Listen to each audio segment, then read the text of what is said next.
In question number 59, main difference between stationary and progressive waves is asked. Stationary and progressive waves differ by the fact that stationary waves do not transmit energy, while progressive waves transmit energy. So the main difference between stationary and progressive waves is that stationary waves do not transmit energy, while progressive waves transmit energy. In question number 60, effect of increase of temperature on Fermi level and N-type materials is asked. Relation for Fermi energy is given as EF is equal to EC minus KT log of MC over ND. Here EF is the Fermi level energy, EC is the energy of conduction band, K is the Boltzmann constant, T is the temperature, MC is the effective density of states of conduction band, and ND is the concentration of donor atoms. And if temperature is increased, then this term will increase, and due to this minus sign, the Fermi level will drop. So due to increase of temperature, Fermi level in N-type material moves downward. In question number 61, the statement is given as a body of mass m moving with velocity v collides with a body of mass 2m which is at rest. We have to calculate the velocities of object after the collision. So suppose this is our mass m which is moving with velocity v. Suppose this is mass m moving with velocity v and it collides with a mass 2m which is initially at rest, and after collision suppose this m moves with velocity v1 and the object of mass 2m moves with velocity v2. First we will use the law of conservation of momentum. Before collision this is moving with velocity v, so initial momentum is mv. As this was at rest, so the momentum is 0, and the final momentum for this object is mv1, while for this object it is 2mv2.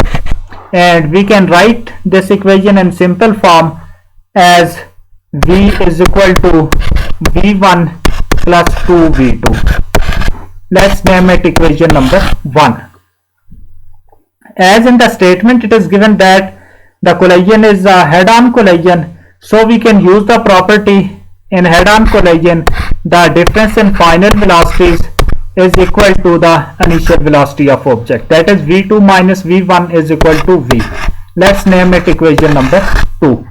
If we solve simultaneously these two equations, that is equation 1 and equation 2, we have our v1 as minus v over 3 and v2 as 2v over 3. So the object of mass m move with velocity minus v over 3 after the collision, and the object of mass 2m moves with velocity 2v over 3 after the collision. So answer to question number 61 is minus v over 3 and 2v over 3. In question number 62, the statement is given as a body has mass m and moving with velocity v collides with a body of same mass and velocity v over 2. After collision they stick together, their combined velocity will be. This is a relatively simple question that an object of mass m is moving with velocity v, so the initial momentum of this object is mv, and another object of same mass moves with velocity v over 2, so the momentum of this object is mv over 2. When they collide they stick together, that is their combined mass is now m plus m and their combined velocity is, let's suppose, v prime. If we solve this equation for v prime, we will get v prime as v prime is equal to 3v over 4. This is the combined velocity with which these objects move after the collision. And this is the end of our available questions of 2017 paper. In few days I will start uploading the previous paper of 2015, and At this point, I would like to thank you for watching it, and I will wait for your feedback in the comment section. Also, if you have any other MCQs, questions or problems related to your preparation for PPSC, kindly write them in the comments. Thank you again.